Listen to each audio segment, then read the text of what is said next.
नमस्कार। सत्यम शिवम सुंदरम जी के में आपका हार्दिक स्वागत है, अभिनंदन है। आज के टॉपिक में हम एक और इम्पोर्टेंट चीज पढ़ने जा रहे हैं। क्या है कॉलेजियम प्रणाली? भारत में न्यायाधीशों की नियुक्ति कैसे होती है? ध्यान देने की बात यह है कि आज का जो हमारा टॉपिक है, बड़ा इंपॉर्टेंट टॉपिक है, कॉलेजियम प्रणाली। जो कॉलेजियम प्रणाली है, और ये जो कॉलेजियम प्रणाली है ये किससे संबंधित है? ये न्यायाधीशों की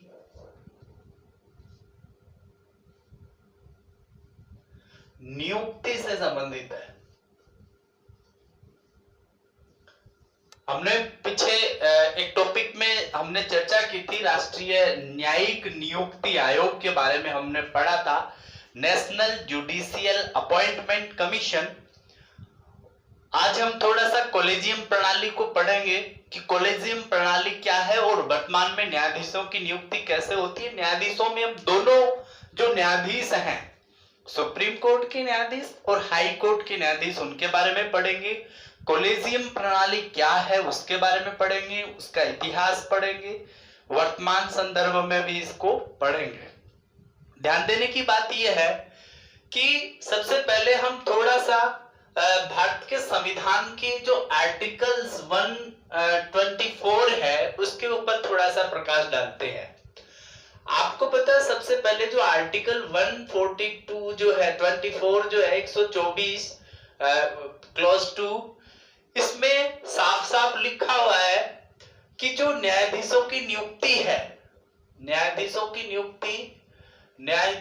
जो नियुक्ति है, सुप्रीम कोर्ट की बात कर रहे हैं हम लोग, क्योंकि आर्टिकल 124 है सुप्रीम कोर्ट से संबंधित है। आर्टिकल 217 जो है 217 फिर उससे आगे शुरू हो जाता है, वो उच्च न्यायालय के न्यायाधीश से संबंधित है।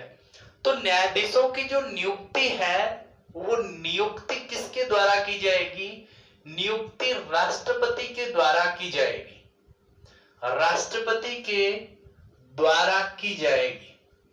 और राष्ट्रपति के द्वारा कैसे की जाएगी?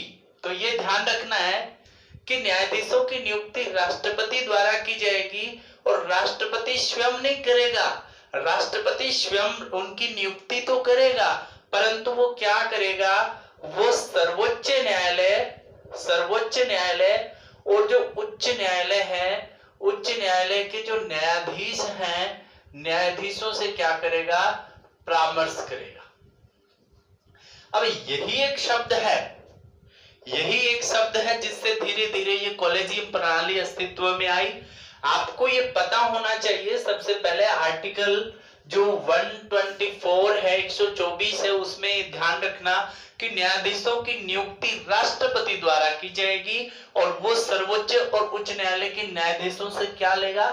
परामर्श लेगा, जिनसे वह उचित समझे। ऐसे नहीं कि कोई विशेष न्यायाधीशों से ही वह परामर्श ले, जिनसे राष्ट्रपति उचित समझे उन न्यायाधीशों से राष्ट्रपति क्या लेगा? परामर्श लेगा।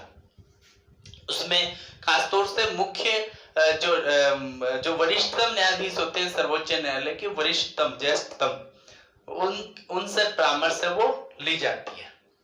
अब ध्यान देने की बात यह है कि 28 जनवरी 1950 जब सर्वोच्च न्यायालय की स्थापना हो गई थी, पिछले टॉपिक में हमने पढ़ा था, उसके बाद में 1993 तक, 28 जनवरी 1950 यानी 1950 से लेकर के 1993 तक यही जो सिस्टम है, यही प्रणाली है, उस प्रणाली के तहत जो जजों की नियुक्ति है ये की जाती रही।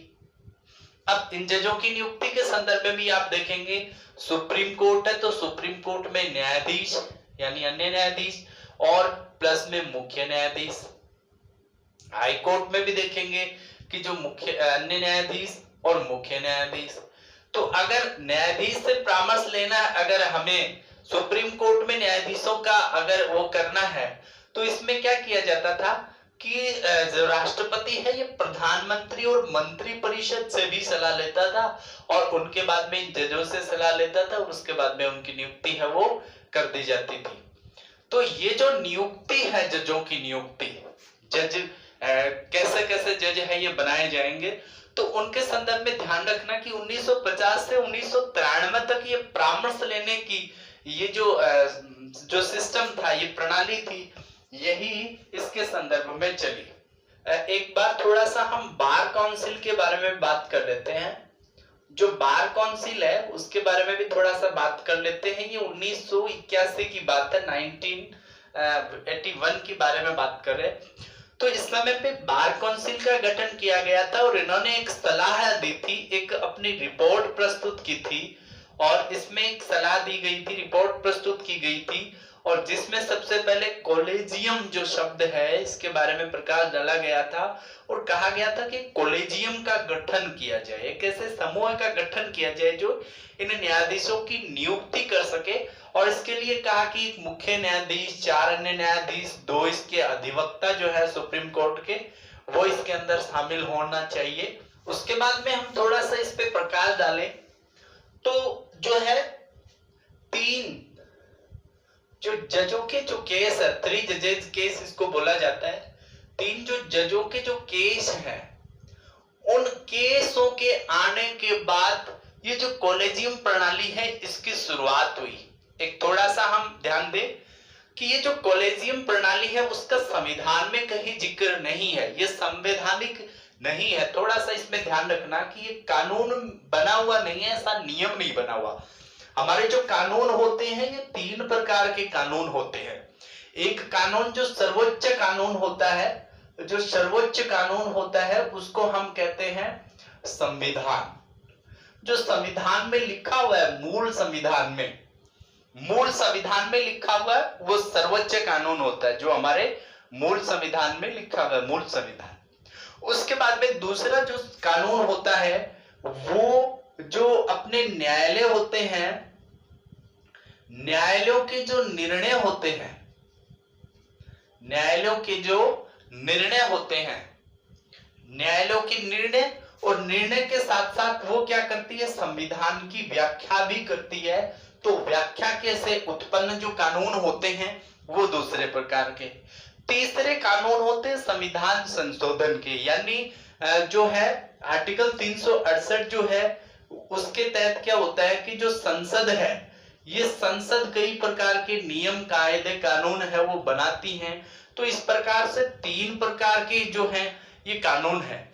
तो ये जो कॉलेजियम है इसका संविधान में कहीं कोई जिक्र नहीं है। ये न्यायाधीशों की नियुक्ति के संदर्भ में आर्टिकल 24 है, वो ये कह रहा है कि राष्ट्रपति द्वारा की जाएगी और राष्ट्रपति क्या करेगा, जिन न्यायाधीशों से नियुक्ति के संदर्भ में परामर्श लेने के संदर्भ में समझेगा उचित, उनसे परामर्श लेकर के उनकी नियुक्ति है वो की जाएगी। अब ये जो 3 प्रकार के कानून हैं उनमें ये जो अपना कॉलेजियम है ये न्यायालय के जो निर्णय और व्याख्या है उनसे संबंधित है। कैसे है कि जो 3 जजेज केस आते हैं, 3 जजेज केस, इन केसों में सबसे पहला, दूसरा, वैसे तीसरा कोई केस नहीं है। हम पहले केस के बारे में बात करते हैं, 1981। ये एसपी गुप्ता बनाम भारत सरकार। अब आपको पता है इस केस में क्या हुआ। इस केस में सुप्रीम कोर्ट ने कहा कि जो आर्टिकल 124 क्लॉज 2 का जो प्रयोग होता है, न्यायाधीशों की नियुक्ति है वो राष्ट्रपति द्वारा की जाती है और वो न्यायाधीशों से परामर्श लेते हैं। और ये जो परामर्श है वो जो है जो अपने पीएम और प्लस में मंत्री परिषद के द्वारा भी जो लिया जाता है, तो इसमें थोड़ा सा चेंज होना चाहिए। ये केस था, इसमें कोई ज्यादा वो नहीं हुआ। लेकिन उसके बाद थोड़ा सा जो ध्यान देना, उसके बाद में एक केस और आता है 1993 में। ये जो 1993 जो है ये सुप्रीम कोर्ट एडवोकेट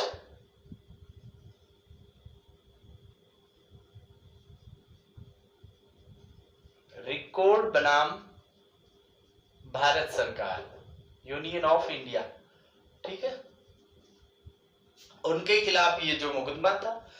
इस मुकदमे में क्या हुआ कि जो सुप्रीम कोर्ट है, ध्यान देना ये 1993 की बात है, इसमें सुप्रीम कोर्ट ने ये कहा कि ये जो सर्वोच्च न्यायालय है उनके न्यायाधीशों की नियुक्ति के संदर्भ में राष्ट्रपति के द्वारा जो सलाह ली जाती है वो सलाह क्या होगी, राष्ट्रपति के लिए बाध्यकारी होगी, यानी उस सलाह को राष्ट्रपति को मानना पड़ेगा। सर्वोच्च न्यायालय जो है वो जिन न्यायाधीशों की नियुक्ति के संदर्भ में राष्ट्रपति को परामर्श देती है कि इन व्यक्तियों को न्यायाधीश बना देना चाहिए, तो राष्ट्रपति को वो बात माननी पड़ेगी। ऐसे नहीं सुप्रीम कोर्ट ने उनके सुझाव दे दिए और राष्ट्रपति ने उनको नहीं बना करके किसी दूसरे को बना दे। तो ये जो बात है ये 1993 में कही गई।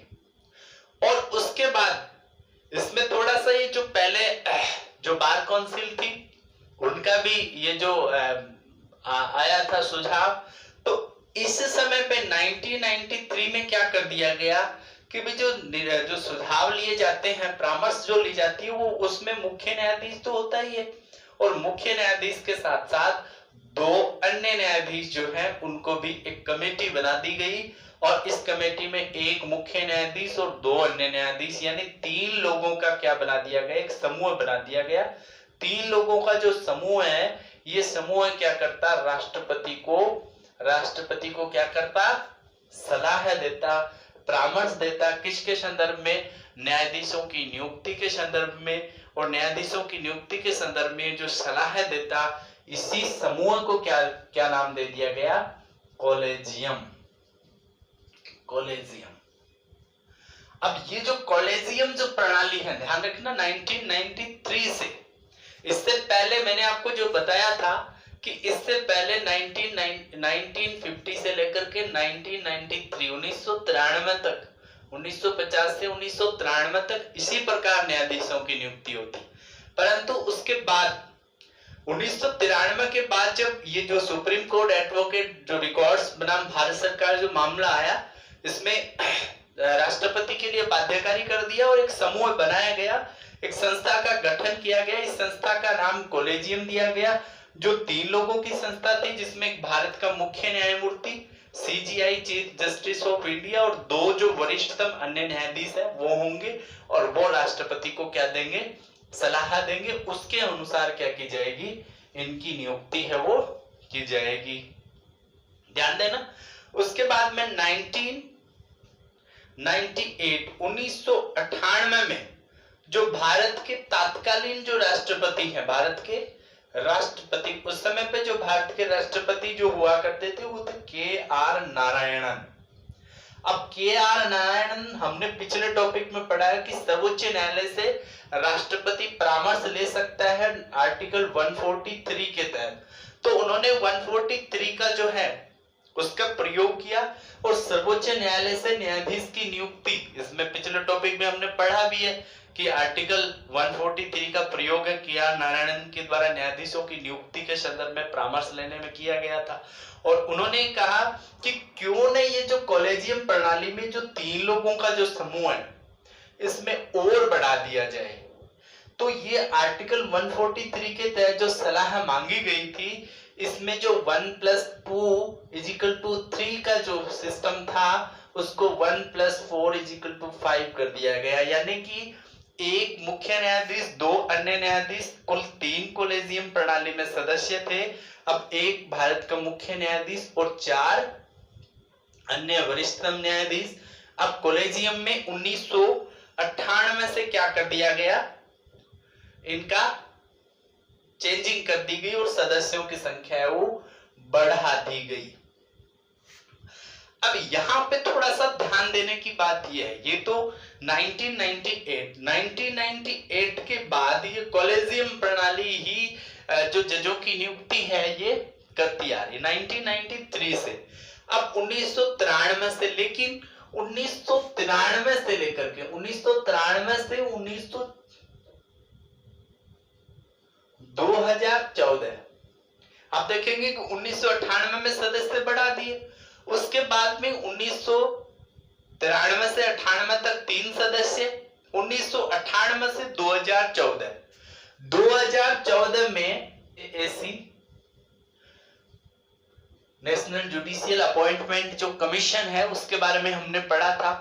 अगर आपने नहीं पढ़ा है क्या है कैसे बना, तो अगर थोड़ा सा यहाँ पे भी हम प्रकाश डाल देते हैं कि न्यायाधीशों की नियुक्ति के संदर्भ में जब मोदी सरकार आई तो उन्होंने न्यायाधीशों की नियुक्ति के संदर्भ में जो कॉलेजियम प्रणाली है उसको बदलना चाहा, और उसको बदलने के लिए जो है राज्यों से भी पारित करवा लिया, और लोकसभा राज्यसभा में पारित होने के बाद राष्ट्रपति प्रणब मुखर्जी ने हस्ताक्षर कर दिए, और जो राष्ट्रीय न्यायिक नियुक्ति आयोग का गठन हो गया जिसमें 6 सदस्य थे। और ये पूरा टॉपिक मैंने पूरा समझाया, इसमें 6 सदस्य थे, और 6 सदस्यों में आपको पता है एक तो जो है वो जो भारत का जो सीजेआई है वो, और इसके अलावा सीजेआई के अलावा जो है ये 2 वरिष्ठतम न्यायाधीश, और जो 2 वरिष्ठतम न्यायाधीश के बाद में एक भारत का कानून मंत्री, प्लस में 2 सदस्य हैं, 2 सदस्य एससी एसटी ओबीसी या माइनर जो है उनमें से या महिला में से, ठीक है, उनमें से 2 सदस्य हैं उनको चुना जाएगा, और 2 सदस्य हैं वो किसको कौन चुनेगा इनको, तो उनमें एक तो भारत का पीएम, एक जो है सीजेआई, और एक विपक्षी दल का नेता। मैंने पूरे टॉपिक में इसमें बताया, अगर आपको पूरा इसको समझना है तो इसको आप लोग मेरे उस टॉपिक को पढ़े जिसमें क्या है राष्ट्रीय न्यायिक नियुक्ति आयोग यानी एनजेएसी क्या है, उसमें मैंने समझाया।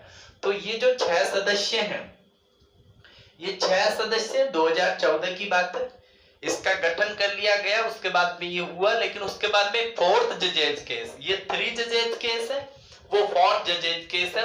4th जजेज केस में, चौथे जजेज केस में 2015 में क्या कर दिया गया था, इसको समाप्त कर दिया गया, और पुरानी कॉलेजियम प्रणाली है उसके अनुसार ही न्यायाधीशों की नियुक्ति होने लगी। अब थोड़ा सा ध्यान देना कि ये जो है ये क्यों एनजेएसी जो है ये क्यों इसका गठन किया गया, उसके संदर्भ में भी हम थोड़ा सा प्रकाश डालेंगे। ये जो बहुत से देशों के कानून का जो अध्ययन किया गया, खासतौर से यूएसए और ब्रिटेन, यूएसए और ब्रिटेन, तो यूएसए और ब्रिटेन का जो अध्ययन किया गया, तो यूएसए में जो न्यायाधीशों की नियुक्ति करता है वो वहां का राष्ट्रपति करता है। राष्ट्रपति मान लीजिए किसी एक व्यक्ति है, उस व्यक्ति को न्यायाधीश बनाना है, तो उसको राष्ट्रपति कहां भेजता है, सीनेट में भेजता है, और सीनेट जो है वो उस व्यक्ति का पूरा जो है, सीनेट में जो जुडिशियल अपॉइंटमेंट कमीशन है, वही जैसे हमने राष्ट्रीय न्यायिक नियुक्ति आयोग वहां वैसे होता है, वो उसकी पूरी जांच करता है, वो उसका इंटरव्यू लेता है, उसके बाद में सीनेट उस पर निर्णय करती है, और उसके बाद में क्या कर दी जाती है, नियुक्ति है वो कर दी जाती है। ये प्रोसीजर है अमेरिका में। ऐसे ही ब्रिटेन जो है, ब्रिटेन में किसी व्यक्ति जो है उसको वो बनाना होता है, तो वहां पे भी जुडिशियल अपॉइंटमेंट कमीशन होता है जिसमें लगभग 15 सदस्य होते हैं। ये 15 सदस्य किसी व्यक्ति का जो नाम है, ये नाम जो है ये उसका सुझाव देते हैं, परामर्श करते हैं, और ये उसका नाम जो है उसको पेश करते हैं। इनका नाम पेश करने के बाद उसकी क्या होती है, परीक्षा होती है लिखित, और उसके बाद में उसका इंटरव्यू होता है, और इंटरव्यू और एग्जाम में जब वो पास हो जाता है, उसके बाद में जो वहां का प्रधानमंत्री है, उस प्रधानमंत्री से सलाह करके वहां की जो महारानी है, वो महारानी क्या करती है, इसकी नियुक्ति है वो जज की कर देती है। तो इन दोनों की देशों के जो संविधान है, इन देशों के संविधान का अध्ययन करने के बाद ये पाया कि भारत में भी जो एनजेएसी जो है न्यायिक judicial appointment commission, JAC judicial appointment commission, उसका गठन है वो किया जाना चाहिए, जिसके लिए 1994 में गठन किया गया था, जिसे 1995 में असंवैधानिक घोषित कर दिया और इसे समाप्त कर दिया। अब क्या है, इसके सही है या गलत है या उचित है या अनुचित है, इसका निर्णय जो है ये हम नहीं कर सकते। अब ध्यान देने की बात यह है कि कैसे होती है इस जो कॉलेजियम प्रणाली है, इस कॉलेजियम प्रणाली से न्यायाधीशों की नियुक्ति। तो इन न्यायाधीशों की नियुक्ति के संदर्भ में हम बात करें सबसे पहले सुप्रीम कोर्ट के जो न्यायाधीश हैं उनके संदर्भ में। अब सुप्रीम कोर्ट के न्यायाधीश जो हैं उनकी नियुक्ति जब करनी होती है तो राष्ट्रपति क्या करेगा, परामर्श देगा। किन से लेगा परामर्श? तो वो जो राष्ट्रपति है वो परामर्श लेगा, किन से लेगा? जो सर्वोच्च न्यायालय के जो न्यायाधीश हैं उनसे, और उनके बाद में उनकी नियुक्ति कर देगा हाईकोर्ट के न्यायाधीशों से, जिनसे हुए मुख्य न्यायाधीश की नियुक्ति करनी होती है। तो उनकी नियुक्ति के संदर्भ में मैंने आपको बताया ही था कि उसमें भी एक जो समिति है वो उनको सलाह देगी, वरिष्ठतम न्यायाधीश और राष्ट्रपति को सलाह देके उस व्यक्ति को जो सर्वोच्च न्यायालय का मुख्य न्यायाधीश बना दिया जाएगा। थोड़ी सी बात हम करें हाईकोर्ट के बारे में। अगर हाईकोर्ट के न्यायाधीश बनाना है, हाईकोर्ट का न्यायाधीश बनाना है, तो हाईकोर्ट के न्यायाधीश की नियुक्ति करने के लिए, इसके लिए जो भारत का सीजीआई है, चीफ जस्टिस ऑफ इंडिया, उसके बाद में जिस राज्य में, जैसे राजस्थान के जज की नियुक्ति करनी है हाईकोर्ट के, तो वहां का राज्यपाल, संबंधित राज्य का राज्यपाल, और वहां के अन्य न्यायाधीशों की करनी है तब वहां के हाईकोर्ट का मुख्य न्यायाधीश प्लस जो दो वरिष्ठतम न्यायाधीश जो होंगे उनसे उनकी जो है सलाह लेगा, और उसके बाद में भारत का राष्ट्रपति है वो हाईकोर्ट के न्यायाधीश की नियुक्ति करेगा। अगर हाईकोर्ट में मुख्य न्यायाधीश की नियुक्ति करनी है, मुख्य न्यायाधीश की नियुक्ति करनी है, तो उसमें भारत का सीजीआई, मुख्य न्यायाधीश और संबंधित राज्य का राज्यपाल, और उसके बाद में जो न्यायाधीश है वरिष्ठतम न्यायाधीश हाईकोर्ट के, वो इसमें उनको परामर्श देंगे और उस व्यक्ति को, राष्ट्रपति को क्या करना पड़ेगा, मुख्य न्यायाधीश नियुक्त करना पड़ेगा। एक और इंपॉर्टेंट बात है न्यायाधीशों का स्थानांतरण। ये जो है ये आर्टिकल 217 के तहत होता है। एक आर्टिकल 222 भी आता है। आर्टिकल 222 के तहत क्या होता है कि न्यायाधीशों का स्थानांतरण करना होता है, न्यायाधीशों का स्थानांतरण करना होता है। ये जो है, ये ध्यान रखना, तो ये जो समिति होती है, जो मैंने आपको पहले बताया कि जो कॉलेजियम प्रणाली है, कॉलेजियम प्रणाली में 1+4 कितने सदस्य होते हैं? 5 सदस्य। इन 5 सदस्य जो है ये किनकी नियुक्ति करेंगे? सुप्रीम कोर्ट के न्यायाधीश की नियुक्ति करेंगे। लेकिन हाई कोर्ट की नियुक्ति अगर जजों की करनी होती है तो इस कॉलेजियम प्रणाली में मैंने आपको बताया कि सीजीआई तो है ही, ठीक है, 1+4 तो है ही, 4 जो मुख्य न्यायाधीश वो होंगे, और एक जो है भारत का मुख्य न्यायाधीश, 4 अन्य न्यायाधीश, संबंधित राज्य का राज्यपाल, उसके बाद में एक जो है ये मुख्य न्यायाधीश प्लस 2 जो है ये वरिष्ठतम न्यायाधीश, ये उसके अंदर और शामिल होंगे। किसमें? कॉलेजियम प्रणाली के तहत अगर स्टेट में करना होता है। क्योंकि कौन करता है इनकी नियुक्ति? राष्ट्रपति। राज्यों का जो संवैधानिक प्रमुख होता है वो राज्यपाल, और 3 व्यक्ति हैं मुख्य न्यायाधीश प्लस 2 वरिष्ठतम न्यायाधीश, वो इस कॉलेजियम प्रणाली में शामिल होंगे। तो टोटल जो कितने लोग होंगे अगर हाई कोर्ट में जज की नियुक्ति करनी होती है तब, ऐसी कंडीशन में मुख्य न्यायाधीश को छोड़ करके अन्य न्यायाधीशों में, तो अन्य न्यायाधीशों में ध्यान रखना 5 तो ये व्यक्ति हो गए, और जो 3 व्यक्ति हैं ये हो गए, और एक राज्यपाल हो गया। कितने हो गए? टोटल 9 व्यक्ति हैं वो इसके अंतर्गत शामिल होते हैं। अब ध्यान देना कि आर्टिकल 222 के तहत न्यायाधीशों का क्या किया जाता है? स्थानांतरण किया जाता है। स्थानांतरण जो है वो हाई कोर्ट के न्यायाधीशों का होता है। एक न्यायालय से दूसरे न्यायालय में उनका स्थानांतरण है वो करना होता है। स्थानांतरण करेगा उसमें भी राष्ट्रपति क्या करेगा कि खुद अपने हिसाब से नहीं करेगा, उसके लिए भी क्या करना पड़ेगा? राष्ट्रपति को जो सीजेआई है, chief justice of India, Bharat का मुख्य न्यायाधीश है सर्वोच्च न्यायालय का, उनसे क्या करना पड़ेगा, राष्ट्रपति को परामर्श लेना पड़ेगा। ऐसा करने के बाद में वो क्या करेगा, उसका स्थानांतरण करेगा। तो अब आज हमने पढ़ा है कि कॉलेजियम प्रणाली क्या है और न्यायाधीशों की नियुक्ति है वो किस प्रकार से होती है। आप इस चीज का विशेष ध्यान रखेंगे, कई बातें हैं वो इनके बारे में एग्जाम में पूछी जाती है और आपको थोड़ा सा ये क्लियर भी होना चाहिए कॉलेजियम प्रणाली है ये क्या है। आगे हम और जो टॉपिक है इंपॉर्टेंट उनके बारे में अध्ययन करेंगे। धन्यवाद।